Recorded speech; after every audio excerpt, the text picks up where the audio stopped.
What's up, guys? How are you guys doing? I hope you guys are well. Today we're in an absolutely beautiful property called Silicon Accra. It's a property that's made up of a lot of recreational activities. They have golfing, they have kayaking, they have horse riding, there's so many things. We're going to explore all of it. They have a part where they have residential homes as well. There's a restaurant right here as well. The purpose of this video is to talk to you guys about the process of purchasing land. There's been some changes with the Land Act, so we have a lawyer who is going to take us through the process. I'm going to ask him a ton of questions, the questions that I tend to get from you. He's going to answer all of them. Hope you guys enjoy the video, find it helpful and informative. Make sure you give this video a thumbs up, and yes guys, let's get right into it. This video is in collaboration with Cecil Global, but more on that later on. Alright guys, so I have Emmanuel here with me. Emmanuel is a lawyer. I'm going to get him to introduce himself to us, and then we can go ahead and ask him all the 1001 questions we have. Yeah, thank you. Hi, my name is Emmanuel Matekole. I'm the managing partner of M&O Law Consult, and I specialize in real estate, infrastructure, and construction law. Okay. Yeah. Thank you for being here, Emmanuel. Thanks for having me. Okay, so let's get straight into it. Right. So can you tell me a little bit about the process when you want to purchase land? What do you need to do? All right. I would start by saying that for anyone who wants to acquire land in Ghana, I recommend that you start by doing due diligence. And you also start this process by engaging the service of a lawyer. And as we go along, you understand why a lawyer is very important to this process. Now, the due diligence that I advise my clients to do are: 1, to conduct a search at the Lands Commission to confirm ownership. And then after the ownership has been confirmed, you need to do a search at the Land Use and Spatial Planning Authority. Okay. They're the ones responsible for the zoning. Oh, okay. And they're a separate entity to the... They're a separate entity, okay. Yes. So they're responsible for the planning, setting out planning schemes. Okay. So you would want to know whether the land is for commercial, residential, cultural, civic, recreational. I mean, so you need to do the zoning. The reason is, if you fail to do the zoning check and you go and build a dwelling house or a residential property in a commercial area, that particular grant is void. Oh, yes, okay. yes. So you need the Lands Commission search, the Land Use and Spatial Planning Authority search, the Office of the Administrator of Stool Land search, because this is to establish the ground rent payable on the land. Okay. So if the land is stool land or family land or clan land, you are required to pay ground rent every year to the Office of the Administrator of Stool Lands. Okay. If you fail to do this, what may happen is that the grantor, which is the stool, the clan or the family, can re-enter. They can come, they can repossess the land. Okay. Yeah. So that search, and then I highly recommend the High Court search, because sometimes vendors fail to disclose that the land might be in court or there might be litigation on the land. Right. So I highly recommend that a High Court search is done to confirm if the land is free of litigation. And even if there's litigation on the land, you need to know and need to find out whether any orders have been made by the court which will affect the transaction. So that's also important. And then recently, with the passage of the Lands Act, which was passed in December 2020, I've added another requirement, which is a search at the Customary Land Secretariat. Okay. So this so there's like 5 different places you need to go to before you... Well, yeah. Okay. I mean, if you want to be thorough, you have to do 5 different searches. Okay. And after all these searches have been done, I also recommend that the lawyer who did all these searches for you puts it in a legal opinion. Okay. Or what we call a title report. Because you may, hopefully not, but you might find yourself in court. And if you do, it's important for the judge to understand why you were advised by a lawyer to purchase the land. Because in law, you know, as for how you are, it's important for the judge to understand how you arrived, the lawyer arrived at that conclusion. Right. Perhaps the lawyer may not be available to explain why they advised you to, purchase the land. So you must have that in writing. Okay. And keep all those documents, including the searches, because what people tend to think in Ghana is that when you have a land certificate, that is the all in all. You don't need anything else. Yeah. But in law, the process, what you did to get it, even matters more. Oh, okay. Than the actual document that you are aiming to get. Right. The process matters. The due process matters. Right. So I encourage my clients to follow the due process. Okay. And ensure that anytime it is questioned, you have the documents to prove that you went through the process and you've managed to get a land certificate. Right. Yeah. Seso Global is an online marketplace that provides a safe way to purchase land and to purchase homes within Africa online. All their information will be in the description box below. So if somebody has already made a purchase and all they have is the land certificate, is there a way to backtrack and go through that process? Yes, there is. Okay. There is. Okay. I mean, look, ignorance of the law is no excuse. Yes, yeah. So even if you had managed to get a land certificate and you did not go through the right process, it's imperative that you do. So you still can. You do, because you see, even the land certificate is not conclusive evidence of ownership. Yeah. What is conclusive evidence of ownership is your name being in the land register. Right. So the law is that the land, what the details in the land register is what is conclusive evidence of ownership. Right. And how do you find out what is in the land register? It's by doing a search. It's by doing a search at the Lands Commission. So in fact, a search report is more conclusive than a land title certificate. Right. Okay. So you could even have a land title certificate and you may not have your name at the Lands Commission because because you may not have gone through the process. Right. Yeah. So if you get the land certificates, then it's even imperative that we do a search to find out if indeed your name has been plotted at the Lands Commission. Okay. All right, gotcha. Yeah. Okay, can you talk me a little bit through the new laws that have come out? The Land Act. Well, it's an interesting piece of law. Yeah. I mean, I keep learning something new every day. Yeah. So the Land Act is I think the most progressive legislation on land that I have seen in my lifetime. I'm not that old, but yeah, because it seeks to consolidate all the land laws into one book, which is not that big. It's not that big at all. And also the language is simple. It's simple to understand. Okay. And the interests that one may have in land have also been clearly outlined. So, for instance, this space that you're occupying, different people can have an interest in this particular space. You could have a allodial holder. Okay. The allodial title holder is the one who owns the land forever. Okay. Then you could have the customary law freeholder. This is somebody who acquired the land through customary law. Okay. Then common law freeholder acquired the land but through the common law. Right. Then you could have the usufructory interest. Usufructory interest is somebody who is an indigent of an area and who managed to appropriate land that is not being used by the allodial owner. Right. So that's a usufructory interest. So an individual could get a usufructory interest, but you must be an indigent. And also you must have lived in the place for, if you are not an indigent, you must have lived on the land for 50 years or more before you qualify to be a usufructory holder. Let's skip. Then the leaseholder. Then we have a license. Right. And then we have so I mean lease, license, these are the and then we also have the customary tenancy. So these are the interests that we have. Okay. And all these interests can exist in this particular piece of land that you are on. Wow. At the same time. Wow. Okay. So then that really impacts on like the process of purchasing land. Right. So say I decide to make a purchase of land at the moment.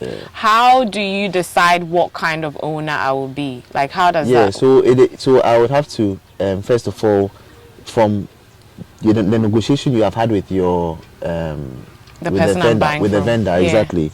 I would have to find out from the vendor what interest the vendor has. Oh, okay. So the vendor can tell me orally that I have a 50-year lease.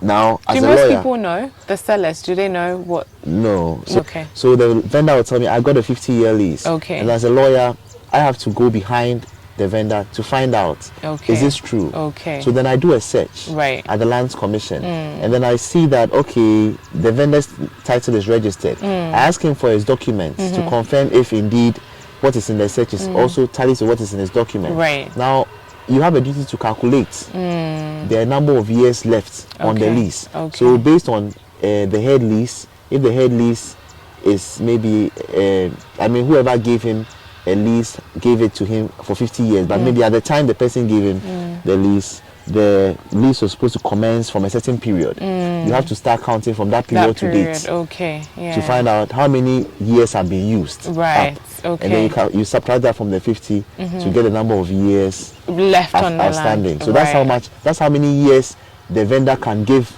the To the purchaser. buyer, But okay. then some vendors will say, look, I got 50 years, I'm going to give you 50. Oh, And even then though you they've end up been on it buying, for a while. but you see, because the law is that you cannot pass on what you do not have. Yeah, of course. If you do not have 50 years and you even write in the agreement that you got 50 years, and you actually have 20 years, it's 20 years that you're giving to the purchaser. Okay. Yeah. I So the understand. purchaser must know that they are Yeah. getting 20, so that if you are going to use that amount to bargain or to negotiate the purchase price, you do so. Otherwise, Right. you end up paying for a 50-year lease that does not exist. Right, I get you. You guys, as I said, I have 1,000,001 questions for Emmanuel. So we're going to move to the other side. I want you guys to get an idea of what this place looks like. It's so beautiful, very peaceful, very serene.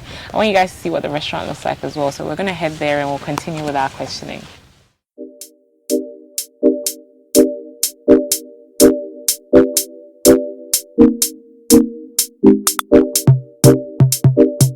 Guys, so we've made it to the upstairs part of the restaurant. It's very beautiful, very airy, very lovely. Anyways, back into it, Emmanuel. Yeah. So, if you're a foreigner, like if you're not from Ghana, say you came from the US or something, can you purchase land in Ghana safely? Absolutely. You Okay. can. Okay. However, the law places a limit or a restriction on the number of years you can have in the Okay. particular land, and the limit is 50 years. Okay. So it's 50 years at a time. So what it means is that after the 50 years, you can renew the lease. You can negotiate the lease and have it renewed for another 50 years. But 50 Okay. years is the maximum. Right. So what I advise my clients to do is that I advise them to negotiate the renewal lease now. Okay. So what I mean is, so for instance, before you in the existing lease, I recommend that you state that in 2070, the lease will be renewed at this rate. Right. The rate must be stated. Right. The terms and conditions, if you want it to be on the same terms and conditions as the existing lease, because that is what you know and you're comfortable Yeah. with, have it stated that in at the there, beginning, so that whoever okay. is going to negotiate is bound. Because you see, in a conveyance, the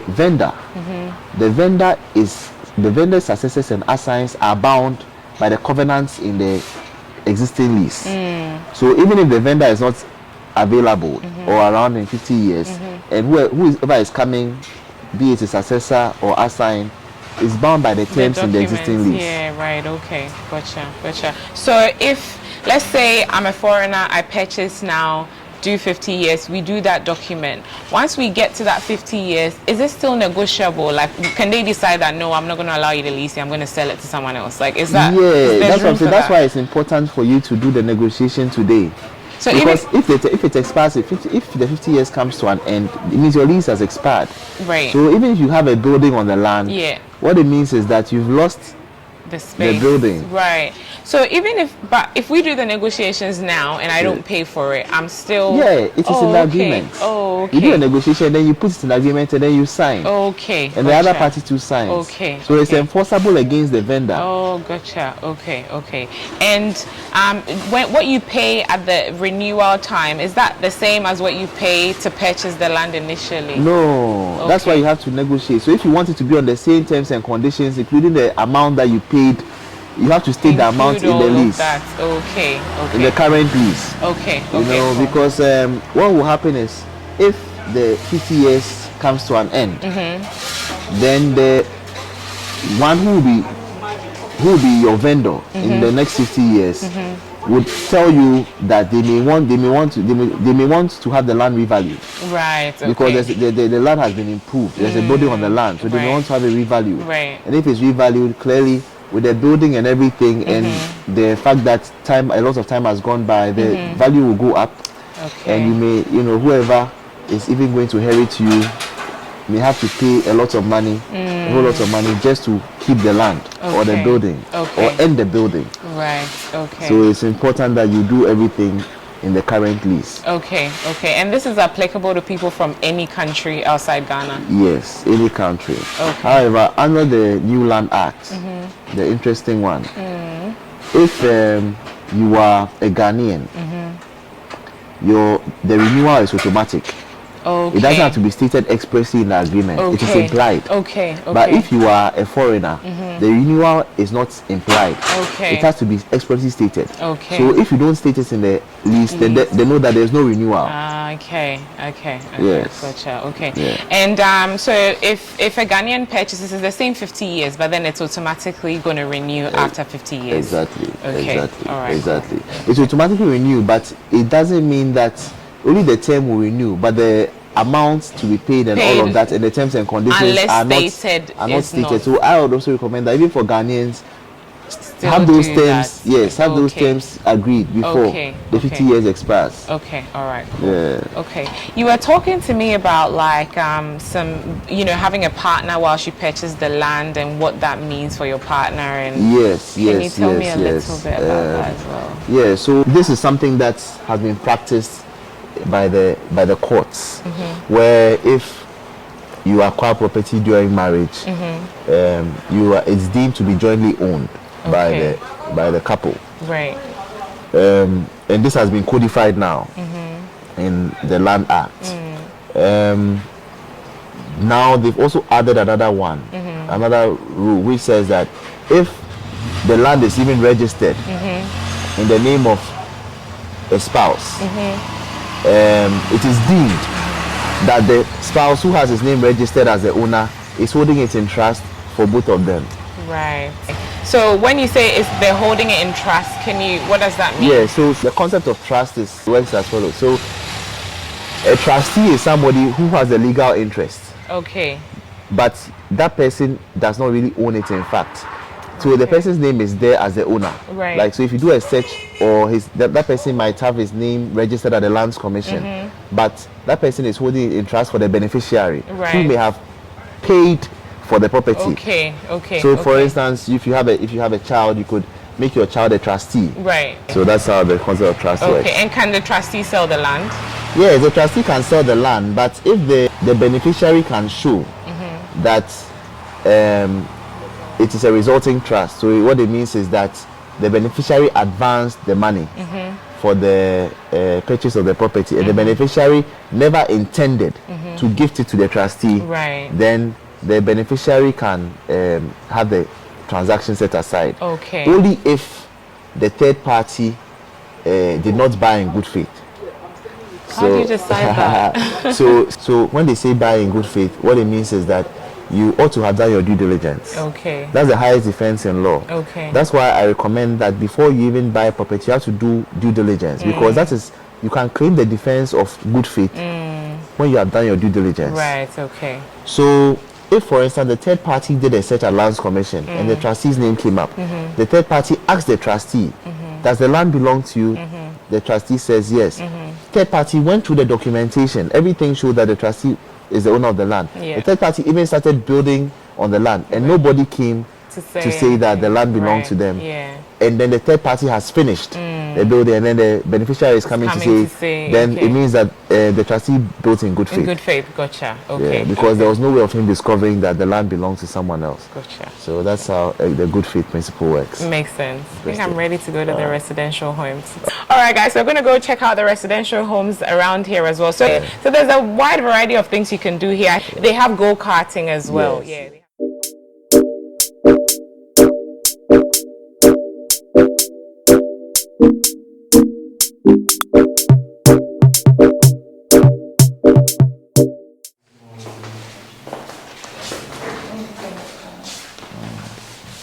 nice, eh? Yeah, it's nice. So there's a room here. Okay. It's 3 bedrooms. Oh, There's okay. a boys' quarters behind.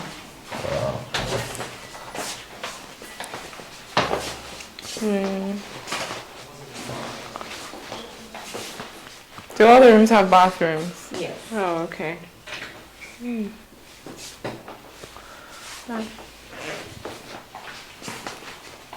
Hey guys, I hope you guys got to see a little bit of the houses that they have available here. This is one of them, very beautiful. I think it's a 3-bedroom, and then they have a boys' quarters as well. And they're still building, so I don't know if they have different sizes. They do have different sizes, do have don't they? different sizes, Yeah. Okay, cool.